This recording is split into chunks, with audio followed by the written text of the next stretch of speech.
जय हिंद दोस्तों। हमारे यूट्यूब चैनल लीगल अवेयरनेस में आपका स्वागत है। इस लेक्चर सीआरपीसी की लेक्चर सीरीज़ में जिसमें कि हम बेर एक्ट को प्रॉपरली डिस्कस कर रहे हैं सेक्शन बाय सेक्शन, तो आज हम करने जा रहे हैं चैप्टर 12 ऑफ द सीआरपीसी, जो कि डील करता है information to the police and their powers to investigate. इस चैप्टर के अंदर दोस्तों हमारे कवर होते हैं सेक्शन 154 से लेकर सेक्शन 176 तक, और इनके अंदर हम डिटेल में पढ़ेंगे एक एक सेक्शन बाय सेक्शन। तो स्टार्ट करते हैं दोस्तों। Section 154 information in cognizable cases. Subsection 1 every information relating to the commission of the cognizable offence. ये एवरी इंफॉर्मेशन यानी कोई भी इंफॉर्मेशन किससे रिलेट करती है? जो relating to the commission of a cognizable offence. एक ऐसा कमीशन है या फिर ऐसा ऑफेंस है जो कि कोग्निजेबल है या हो चुका है या फिर होने वाला है। अगर ऐसा कोई भी कोग्निजेबल ऑफेंस है, उससे कोई भी रिलेटेड कोई भी इंफॉर्मेशन है, जब वो पुलिस को दी जाती है तो उसको हम क्या बोलते हैं? एफआईआर बोलते हैं। और इस जो सेक्शन 154 है इसको भी एफआईआर के नाम से ही जाना जाता है। और इसमें बोला गया cognisable offence, non cognisable offence में एफआईआर नहीं होती है। और कोग्निजेबल ऑफेंस हमारा कहाँ पर डिफाइन है? सेक्शन 2C ऑफ सीआरपीसी के अंदर। तो ये डील किससे करता है? Every information relating to the commission of cognizable offence if given orally. अगर जो इन्फॉर्मेशन है वो कैसे दी गई है? ओरल फॉर्म में दी गई है। To an officer in charge of the police station. जो पुलिस के अंदर जिस भी ऑफिसर की ड्यूटी लगाई गई है, जो भी चार्ज, जिसको भी ये चार्ज दिया गया है संभालने के लिए, अगर उस पुलिस ऑफिसर को इन्फॉर्मेशन कैसे दी गई है? ओरली दी गई है, तो क्या होगा? शेल। शेल का मतलब है कि मैंडेटरी है। अगर मे होता तो डिस्क्रिशनरी पावर होती, तो लेकिन यहाँ पे वर्ड यूज हुआ है शेल, तो ये क्या है? मैंडेटरी है। To be reduce to writing. अगर उसको ओरल फॉर्म में दी गई है तो उसकी मैंडेटरी प्रोविजन दिया गया है कि उसको राइटिंग में करना पड़ेगा, उसको लिखित में उतारना पड़ेगा, उसने जो भी दी गई है। वैसे होता ये है, अगर कोई पढ़ा लिखा व्यक्ति जाता है पुलिस स्टेशन में इन्फॉर्मेशन देने के लिए तो उसको डायरेक्ट बोल दिया जाता है कि आप अपनी कंप्लेंट रिटर्न में दे दीजिए। और वो जो रिटर्न में कंप्लेंट दी जाती है या फिर इन्फॉर्मेशन होती है वो जो दी जाती है उसको ही एफआईआर की तरह ट्रीट किया जाता है और उसको ही एफआईआर में एज इट इज़ उतार दिया जाता है। लेकिन अगर कोई व्यक्ति है, अनपढ़ व्यक्ति है, अगर वो जाता है इन्फॉर्मेशन देने के लिए या फिर जो एबल नहीं है रिटर्न में देने के लिए, या थोड़ा बहुत पढ़ा लिखा भी है लेकिन उसको सही तरीके से लिखने में असमर्थ है, तो वो क्या करेगा? वो पुलिस ऑफिसर को ओरल में अपनी इन्फॉर्मेशन दे सकता है। और पुलिस ऑफिसर को ये मैंडेटरी है कि वो उसको क्या करे? रिटर्न में उतारे, या तो खुद by him, return by him, या तो वो खुद रिटर्न में लिखे या और अंडर हिज डायरेक्शन, या फिर अपनी डायरेक्शन के अंदर किसी और व्यक्ति से या किसी और पुलिस ऑफिसर से वो लिखने के लिए बोल सकता है। नेक्स्ट आता है and be read over to the informant. और जो लिखा गया है, जो उसने ओरली इन्फॉर्मेंट ने इन्फॉर्मेशन दी थी, जब वो किसी व्यक्ति से लिखवा ली गई है या फिर उसने खुद लिख दी गई है, तो वो क्या करेगा? जिस बंदे ने इन्फॉर्मेशन दी है उसके सामने उसको रीड करके सुनाएगा। उसको सुनाएगा कि हमने ये बातें इसमें एप्लीकेशन में लिखी है या इस दस्तावेज पर लिखी हुई है। अगर व्यक्ति को लगता है कि वो सेटिस्फाई है, अगर वो इन्फॉर्मेशन देने वाला व्यक्ति सेटिस्फाई है कि हाँ जो मैंने बोला है वो आपने सही से लिखा गया है, तो वो उस पर साइन कर देगा। अदरवाइज अगर उसको लगता है कि जो मैंने बोला है वो तो पुलिस ऑफिसर ने लिखा ही नहीं है, तो वो क्या करेगा? उसके पास ऑप्शन होता है, राइट होता है कि उसको अल्टरनेशन करवाने का। वो पुलिस ऑफिसर को बोलेगा कि ये जो बातें मैंने बोली है वो तो लिखी ही नहीं है, या फिर जो बातें मैंने नहीं बोली थी आपने वो लिख दी है, तो वो क्या करेगा?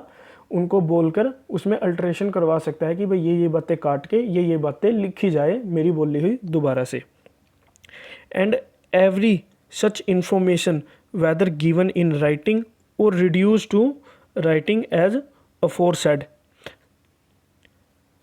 shall be signed by the person giving it। और जो भी इंफॉर्मेशन दी गई है, चाहे तो वो ओरली दी गई है जो कि पुलिस ऑफिसर ने अपने हाथ से बाद में लिखी है, या फिर कोई रिटर्न में दी गई है, वो क्या करनी पड़ेगी, शैल बी साइन। वो क्या करनी पड़ेगी, शैल बी साइन। जिस बंदे ने इन्फॉर्मेशन दी है उसको क्या करना है, साइन करना पड़ेगा वहीं पे। अगर वो साइन करने के काबिल नहीं है तो वो अपने क्या कर सकता है, फिंगरप्रिंट के तौर पे अपने अंगूठे का निशान लगा सकता है वहाँ पर। And the substance thereof shall be entered in a book to be kept by such officer in such form as the state government may prescribe in this behalf। और साथ में क्या करना पड़ेगा, and substance thereof shall be entered in a book. ये जो यहाँ पर बुक की बात हुई है तो इसमें क्या होता है कि एक जो कि पुलिस स्टेशन के अंदर है ना, एक डायरी होती है जिसको जनरल डायरी के नाम से जाना जाता है। उसमें क्या होता है कि डेली की डेली पुलिस थाने के अंदर जो जो भी काम हुआ है वो एंटर किया जाता है। या तो कोग्निजेबल ऑफेंस हुआ है उसकी एफआईआर की है पुलिस वालों ने, या नॉन कोग्निजेबल ऑफेंस हुआ है उसकी डीडीआर की है, या कहीं पे उन्होंने पुलिस वालों ने सर्च वारंट निकाले थे, किसी को पकड़ के लाए हैं, या फिर उन्होंने किसी को गिरफ्तार किया है या किसी को रिलीज़ किया है। तो ऐसा रिलेटेड जो भी काम हुआ है तो वो कहाँ पे लिखा जाता है, डेली की डेली जनरल बुक में लिखा जाता है या जनरल डायरी के अंदर लिखा जाता है। और ये एंट्री उसे कहाँ पे करनी पड़ेगी, शैल बी। यहाँ पे भी क्या वर्ड हुआ है, शैल। और जो एफआईआर इन्फॉर्मेशन ली है तो पुलिस ऑफिसर क्या करेगा, उसको जनरल डायरी के अंदर उसकी एंट्री करेगा। और उस जनरल डायरी का जो एंट्री करेगा उसका फॉर्मेट क्या होगा, स्टेट गवर्नमेंट में प्रिस्क्राइब इन दिस बिहाफ। जो स्टेट के अंदर ये लाई करता है, स्टेट वाइज स्टेट, एक स्टेट ने जो भी एक अपना फॉर्मेट तैयार करके दिया हुआ है वो उस फॉर्मेट के अकॉर्डिंग ही उसको जनरल डायरी के अंदर एंट्री करेगा उसकी। यानी कहने का मतलब है अलग अलग स्टेट में आपको ये फॉर्मेट अलग मिल सकते हैं, लेकिन मोस्टली उनका जो पर्पस होता है और जो उसके अंदर एलिमेंट्स या फिर कंटेंट होता है वो ऑलमोस्ट सेम ही होता है। नेक्स्ट आती है इसकी exception. Provided that if the information is given by A women against वुम N offence under section 326A, 326B, 354, 354A, 354B, 354C, 354D, 376, 376A, 376B, 376C, 376D, 376E, 509 of the Indian Penal Code is alleged to have been committed or attempted, then such information shall be recorded by a woman police officer or any woman officer। तो दोस्तों यहाँ पे जितने भी sections की बात की गई है यहाँ पे ये बेसिकली डील करते हैं सेक्सुअल ऑफेंसेस से रिलेटेड, जो कि मोस्टली महिलाओं के साथ ही होते हैं हमेशा ज़्यादातर। और ये जो यहाँ पे आप देख सकते हो ये ऐड किया गया है जो 2013 के अंदर जो अमेंडमेंट आई थी सीआरपीसी में, ये तब ऐड किया गया था। और इसका ऐड करने का मेन कारण था जो निर्भया केस था 2012 का, वो इसका मेन रीजन था, जिसके बाद गवर्नमेंट पे दबाव आ गया था। जो मनमोहन सरकार थी या फिर कांग्रेस की सरकार थी उस टाइम पे दबाव आ गया था पब्लिक की तरफ से कि भाई जो क्रिमिनल केसेस है या फिर क्रिमिनल केसेस से डील करने का जो प्रोसीजर है उसके अंदर बड़े बदलाव लाए जाएं। उस टाइम पे ये बदलाव लाया गया था, उसी की देन क्या थी, ये एक्सेप्शन थी। और इसमें क्या बोला गया, यदि कोई भी एक वुमेन है जिसके अगेंस्ट कोई भी क्राइम हुआ है या फिर उस ट्राई किया गया, अटेम्प्ट किया गया, एक वुमेन है, वुमेन अगेंस्ट, यानी वुमेन के अगेंस्ट में क्या हुआ है, ऑफेंस हुआ है। और अंडर सेक्शन ये आईपीसी के दिए हुए हैं जो कि बेसिकली डील करते हैं सेक्सुअल ऑफेंसेस से। और वो क्या है, कमिटेड है, या तो कमिट हो चुका है, उसके खिलाफ जो वो था एक्शन था वो हो चुका है, वो ऑफेंस हो चुका है, या फिर अटेम्प्ट किया गया है, यानी सामने वाला बंदा कामयाब नहीं हो पाया लेकिन उसने ट्राई करने की कोशिश की है। तो क्या होगा, सच इन्फॉर्मेशन शैल बी रिकॉर्डेड, वो इन्फॉर्मेशन रिकॉर्डेड होएगी या फिर ली जाएगी किसके द्वारा, bye a women police officer. एक वुमेन पुलिस ऑफिसर ही उसको क्या कर सकती है, ले सकती है। और एनी वुमेन ऑफिसर, और एनी वुमेन ऑफिसर, या फिर पुलिस स्टेशन के अंदर कोई भी वुमेन ऑफिसर है उसके द्वारा ही वो ली जाएगी। नेक्स्ट पे चलते हैं दोस्तों। प्रोवाइडेड फर्दर दैट इसकी कुछ और एक्सेप्शन फिर आ जाती है। In the event that the person against whom an offence under section 354, 354A, ये सारे सेक्शन वही है, दोबारा से इंडियन पिनल कोड के दोबारा से रिपीट हुए हैं। Is alleged to have been committed और अटेम्प्टेड इज टेम्परेरी और परमानेंटली मेंटली और फिजिकली डिसेबल। यहाँ पे टेम्परेली, परमानेंटली, मेंटली और फिजिकली डिसेबल, अगर यही सारे ऑफेंस किसके खिलाफ हुए हैं, अब एक ऐसा पर्सन है, ऊपर जो बात हुई थी वो हुई थी सिर्फ वुमन के केस में, लेकिन अब जो बात हो रही है वो हो रही है 3 चीज़ों के केस में। मेन वही चीज़ है, या तो कमिट हो चुका है ऑफेंस या फिर अटेम्प्ट हुआ था, और किनके, टेम्परेरली या फिर परमानेंटली, मेंटली और फिजिकली डिसेबल। एक ऐसा व्यक्ति है, चाहे वो लड़का है या फिर लड़की है, मेल है या फीमेल है, या तो वो टेम्परेरली या फिर परमानेंटली क्या है, मेंटली डिसेबल है, यानी उसकी मानसिक स्थिति सही नहीं है, ठीक है, या फिर फिजिकली डिसेबल है, जो कि जिसका हाथ नहीं है, एक पाँव नहीं है, या फिर आँख जो मर्जी भी है, जो कि बाय एक्सीडेंटल है या फिर किसी और रीजन से है। तो अगर उस बंदे के खिलाफ, उस केस में उस बंदे के खिलाफ कोई ऑफेंस हुआ है, कमिट हो चुका है या फिर अटेम्प्ट हुआ है, तो क्या होगा, then such information shall be recorded. यहाँ पे भी वर्ड यूज हुआ है शैल बी, तो शैल be recorded by police officer, police officer के द्वारा रिकॉर्ड की जाएगी या फिर इन्फॉर्मेशन ली जाएगी। At the residence of the person seeking to report, जहाँ पर वो बंदा रहता है या तो वहाँ पर ली जाएगी, उसके घर पर जाकर ली जाएगी। ये नहीं है कि भाई उसको पुलिस थाने बुलाया जाएगा, उसको फोर्स नहीं किया जाएगा कि आप पुलिस स्टेशन में आकर ही अपनी रिपोर्ट लिखवाओ, ऐसा नहीं किया जाएगा। उस बंदे के घर पर जाके FIR लिखी जा सकती है। या फिर सच ऑफेंस और at the convenient place of such person, या फिर उसके कन्वीनियंट प्लेस जिसको भी वो मानता है। जैसे कि कई बार क्या होता है, यदि कोई लड़की है, अगर लड़की है तो वो उसके घर पर अगर पुलिस वाले आते हैं, उससे पूछताछ करते हैं, तो पड़ोस में जैसे पता चल ही जाता है, तो पड़ोसी पूछने लगते हैं कि भाई आपके घर पुलिस क्यों आई थी, ये हुआ था, वो हुआ था, तो सवाल करने लगते हैं, जिससे कि जो फैमिली होती है वो अपने आप को गिल्टी फील करने लगती है। या फिर जो लड़की होती है, अगर मोस्टली लड़कियों के मामले में ये ऐसा केस होता है, तो वो क्या करती है, गिल्टी फील करने लगती है। तो इस वजह से तो या तो उसके घर पर जाकर लेना संभव नहीं है, अगर वो नहीं चाहते हैं कि भाई घर पर पुलिस वालों को बुलाया जाए, तो वो क्या कर सकते हैं, एक कन्वीनियंट प्लेस तय कर सकते हैं। वो पुलिस वालों को डायरेक्ट बोल सकते हैं, या तो भाई हमारे किसी रिश्तेदार के घर है, आप वहाँ पे आ जाइए, या फिर हम आपको एक पार्क में मिल लेते हैं, आप पार्क में आके हमारी स्टेटमेंट ले लीजिए, इन्फॉर्मेशन ले लीजिए। या फिर आप एक किसी कैफ़े पे बुला सकते हैं उसको, या फिर किसी होटल पे बुलाकर उनको इन्फॉर्मेशन, जो भी कन्वीनियंट प्लेस लगता है एक्यूज्ड को, विक्टिम को जो भी एक कन्वीनियंट प्लेस लगता है, वहाँ पर इंफॉर्मेशन ली जा सकती है। इन सच पर्सन चॉइस, उनकी चॉइस के हिसाब से, in the presence of the interpreter और स्पेशल एडिक्वेटर एज द केस में भी। ये आगे बात आती है, इंटरप्रेटर और स्पेशल एडिक्वेटर की बात हुई है। कई बार क्या होता है, जो कि विक्टिम है वो क्या होता है, या तो बहरा हो सकता है, या अंधा हो सकता है, या फिर गूंगा हो सकता है, जो कि डायरेक्ट इंटरेक्ट नहीं कर सकता, और वो पढ़ा लिखा भी नहीं है। लेकिन ऐसे केस में क्या होते हैं, कुछ स्पेशल एडुकेटर और इंटरप्रेटर होते हैं, जो कि उनके हाव भाव को देखकर ये जान लेते हैं, क्योंकि उनकी ट्रेनिंग इसी तरह की हुई होती है कि वो हाव भाव से जान लेते हैं कि भाई ये व्यक्ति कहना क्या चाहता है। तो अगर कोई ऐसा व्यक्ति है जो कि बोलने में असमर्थ है, बोलकर अपनी बात कहने में असमर्थ है, या फिर लिखकर अपनी बात कहने में असमर्थ है, तो उसको किस तरह से मेज़र किया जाएगा, उसको किया जाएगा उसके इशारों से, या फिर जो कोई भी तरीका अपनाया जाता है किसी स्पेशल केसेस के अंदर।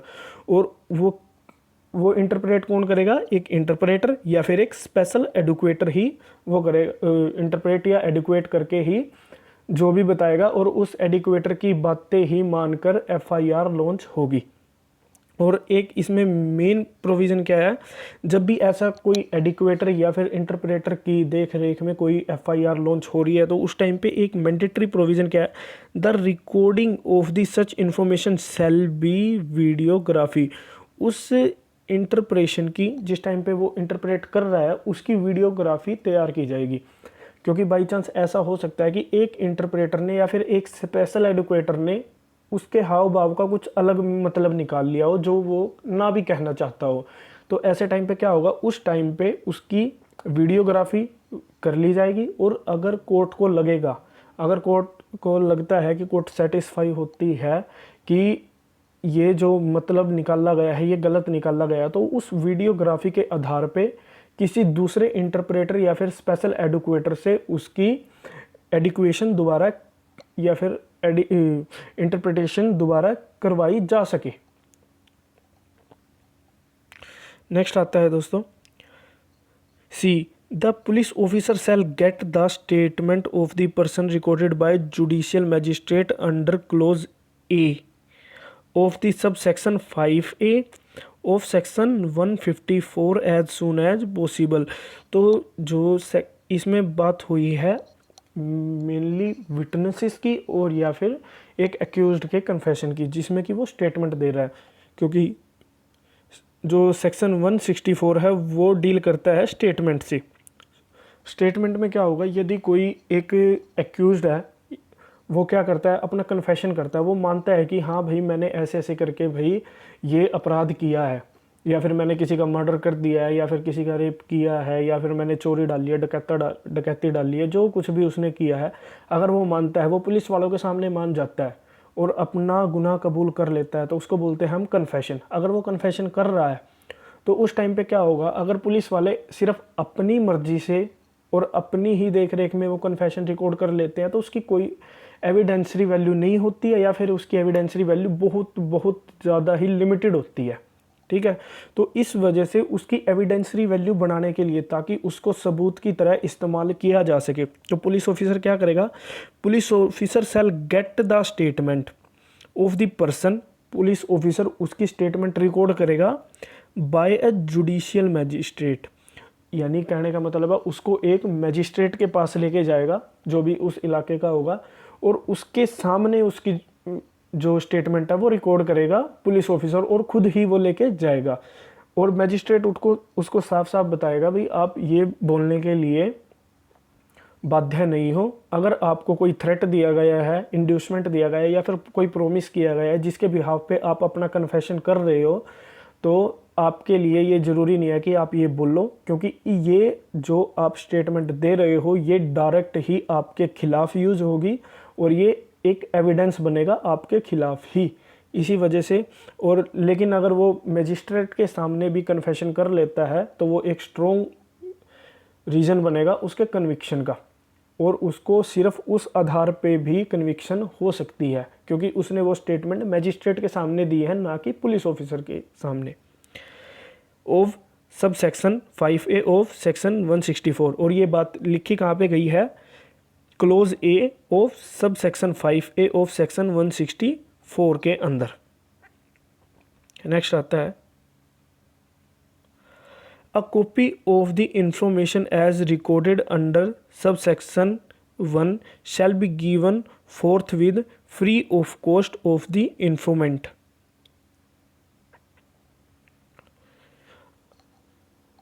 A copy of the A copy of the information as recorded, जो कि इंफॉर्मेशन इन्फॉर्मेंट ने दी है, यहाँ पे बात होती है इंफॉर्मेशन एज भी रिकॉर्डेड, अ कॉपी ऑफ, जो भी इंफॉर्मेशन एक इन्फॉर्मेंट ने दी है उसकी कॉपी दी जाएगी। कॉपी दी जाएगी किसको, रिकॉर्डेड सबसेक्शन 1, जो कि 154 के सबसेक्शन 1 में उसने इन्फॉर्मेशन दी है, उसकी कॉपी किसको दी जाएगी, shall be given forthwith. Shall be given forthwith का मतलब होता है जल्द से जल्द, जितनी जल्दी हो सकेगा उतनी जल्दी से जल्दी दी जाएगी उसको कॉपी, फ्री ऑफ कॉस्ट। और उसको क्या दी जाएगी, free of cost to the informant. किसको दी जाएगी, इन्फॉर्मेंट को दी जाएगी फ्री ऑफ कॉस्ट, जल्द से जल्द वो कॉपी। नेक्स्ट आता है हमारा, any person aggrieved by a refusal. ये सब सेक्शन डील करता है, सब सेक्शन 3 डील करता है अगर क्या होता है कि पुलिस ऑफिसर क्या कह देता है, पुलिस ऑफिसर मना कर देता है आपकी FIR लिखने से, तो उस टाइम पे आप क्या करोगे, वो डील करता है सबसेक्शन 3।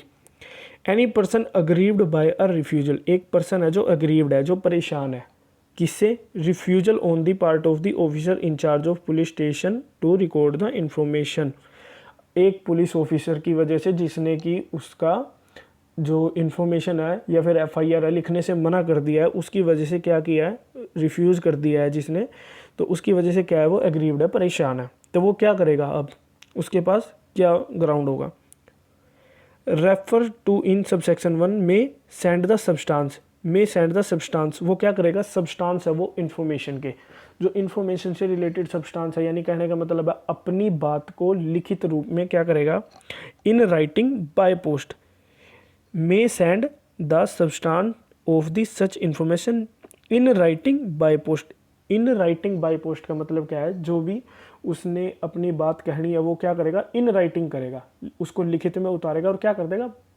सेंड कर देगा, कि कैसे करेगा, by post to superintendent of police, superintendent of police यानी SP को, यानी जिले का जो SP होता है, सुप्रिटेंडेंट ऑफ पुलिस है, उसको सेंड कर देगा बाय पोस्ट। यहाँ पे बाय पोस्ट का मतलब ये बिल्कुल भी नहीं है कि आप अपनी कॉपी लो और उसको पोस्ट ऑफिस में जाओ और पोस्ट ऑफिस में जाके SP के एड्रेस पे या फिर SP के ऑफिस एड्रेस पे सेंड कर दो, ऐसा नहीं है। जब भी आप SP के ऑफिस में जाते हो तो वहाँ पे आपकी क्या होती है, एक विंडो होती है, पब्लिक विंडो होती है, आपको रिटर्न में अपनी कंप्लेंट पब्लिक विंडो पे देके उसकी रिसीविंग ले लेनी होती है। और जब आप वहाँ पे ऐसा करते हो तो रिसीविंग ले लेते हो वहाँ पे पब्लिक विंडो पे देके, तो वहाँ पे क्या होता है, वो डायरेक्ट कहाँ पे चली जाती है, SP के पास चली जाती है, ठीक है। इट सेटिस्फाइड, अब क्या होता है, if satisfied that such information disclose the commission of a cognizable offence, अगर क्या होता है, अब वो जो कि आपकी जो कॉपी है वो कहाँ पे चली गई है, SP के पास चली गई है, अगर वो क्या करता है, सेटिस्फाई हो जाता है, इफ़ सेटिस्फाइड सच इन्फॉर्मेशन, की जो आपने इन्फॉर्मेशन दी है वो क्या है, commission of a cognizable offence, वो एक कॉग्निजेबल ऑफेंस से रिलेटेड है और वो डिस्क्लोज कर रही है डायरेक्ट कि हाँ भाई एक कॉग्निजेबल ऑफेंस हुआ है, ठीक है। तो उस टाइम पे वो क्या करेगा, shall either investigate the case, वो क्या करेगा, shall either investigate the case himself, वो खुद क्या कर सकता है कि उस केस के बारे में इन्वेस्टिगेशन खुद अपने बिहाफ पे करेगा। और ये पावर इनको मिलती कहाँ से है, ये मिलती कहाँ से है, ये जो पावर मिलती है खुद इन्वेस्टिगेशन करने की, क्योंकि जो कि इन्वेस्टिगेशन की पावर आप बाय डिफ़ॉल्ट देखो तो जिस इलाके में भी वो कॉग्निजेबल ऑफेंस हुआ है वहाँ का जो भी SHO है, उस इलाके का जो SHO है उसके पास वो पावर है इन्वेस्टिगेशन करने की। लेकिन जो सेक्शन 36 यानी 36 ऑफ CRPC है वो बताता है कि भाई एक सीनियर ऑफिसर है, हर एक सीनियर ऑफिसर के पास अपने जूनियर ऑफिसर की सारी पावर्स होती हैं, वो चाहे तो उनको भी इस्तेमाल कर सकता है अपने बिहाफ पे, उसके पास पावर है कि वो अपने जूनियर ऑफिसर्स की सारी पावर्स को इंजॉय कर सकता है। तो इस वजह से वो क्या करेगा, shall either investigate the case himself, वो अपने आप खुद ब खुद क्या करेगा, इन्वेस्टिगेट कर सकता है, और या फिर क्या करेगा, और वर्ड यूज है, या direct an investigation to be made by any police officer subordinate to him, या फिर क्या करेगा, डायरेक्ट कर देगा, डायरेक्ट टू एन इन्वेस्टिगेशन, वो खुद ना करके क्या करेगा, एक पुलिस ऑफिसर को, पुलिस ऑफिसर सबऑर्डिनेट जो कि सबऑर्डिनेट है उसको क्या करेगा, वो डायरेक्ट कर देगा, उस बंदे को सौंप देगा कि भाई आप ये करके ऐसे करके इस इलाके के अंदर ऐसे करके ऑफेंस हुआ है, आप उसके IO बनाए जाते हो, इन्वेस्टिगेशन ऑफिसर बनाए जाते हो। और जो ऐसा इन्वेस्टिगेशन ऑफिसर होता है जिसको डायरेक्ट SP ने अपॉइंट किया है या फिर डायरेक्ट किया है, उसके पास SHO की सारी पावर्स आ जाती है उस केस के मामले में इन्वेस्टिगेशन करने की, उसके पास सारी की सारी पावर्स ऑटोमेटिकली आ जाती है। In the manner provided by the code, जो कि किसके हिसाब से, जो कि इस CRPC के अंदर डिफाइन किया गया है। And such officer shall have all the power of an officer in charge of the police station in relation to that offence, और उस ऑफेंस से रिलेटेड जितनी भी पावर्स होती हैं एक SHO की, वो किसके पास ट्रांसफ़र हो जाती हैं, वो ट्रांसफ़र हो जाती हैं सारी की सारी एक जो कि सब ऑर्डिनेट ऑफिसर है जिसको कि एसपी ने अपॉइंट किया है उसके पास। तो दोस्तों हमारा सेक्शन 154 यहाँ पे वैसे हो जाता है, लेकिन आप इसमें देखोगे कि हमने बात की थी कि भाई ये सेक्शन डील करता है FIR, फर्स्ट इंफॉर्मेशन रिपोर्ट, लेकिन आपने देखा इस पूरे के पूरे सेक्शन 154 के अंदर FIR नाम का वर्ड यूज ही नहीं हुआ। तो फिर हम इसे FIR क्यों बोलते हैं कि भाई जो FIR होती है 154 के अंदर होती है। तो इस चीज़ को समझने के लिए हमें किस चीज़ को सेक्शन को रेफ़र करना पड़ेगा, हमें सेक्शन 207 को रेफ़र करना पड़ेगा। तो मैं आपको ले चलता हूँ सेक्शन 207 पर।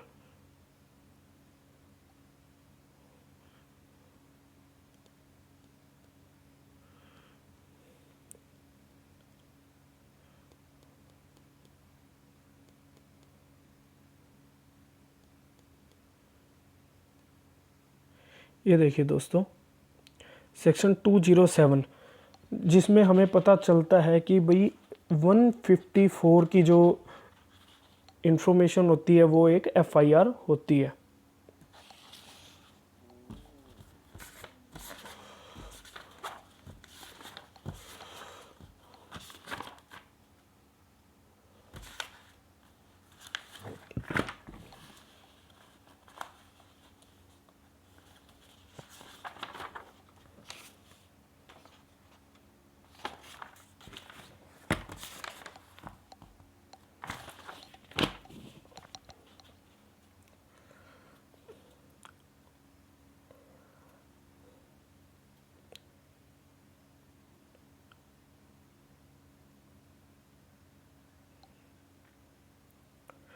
Section 207 supply to the accused of copy of police report and other document। ये सेक्शन जो डील करता है वो एक डील करता है डॉक्यूमेंट सप्लाई के बारे में। जब भी किसी ऑफिसर जब भी किसी एक्यूज्ड के मामले में कोई एक्यूज्ड को कोई ऑफेंस आता है कि भाई आपने एक्यूज्ड को बताया जाता है कि आपने ऐसे ऐसे करके ये ऑफेंस किया है, तो उस मामले में क्या है उसको एक्यूज्ड को रिटन में उसको इन्फॉर्मेशन दी जाती है कि आपने ऐसे ऐसे करके ऑफेंस किया है, तो उससे ये डील करता है। लेकिन हमारे काम की अभी फ़िलहाल चीज़ है इसका क्लोज 2, जिसमें हमें ये पता चलता है कि FIR has not be defined in the section 154 but section 207 tells us about the statement of section 154 or FIR कि भाई जो 154 सेक्शन है वो उसमें कहीं भी वर्ड FIR यूज हुआ ही नहीं। लेकिन यहाँ पे क्या लिखा हुआ है,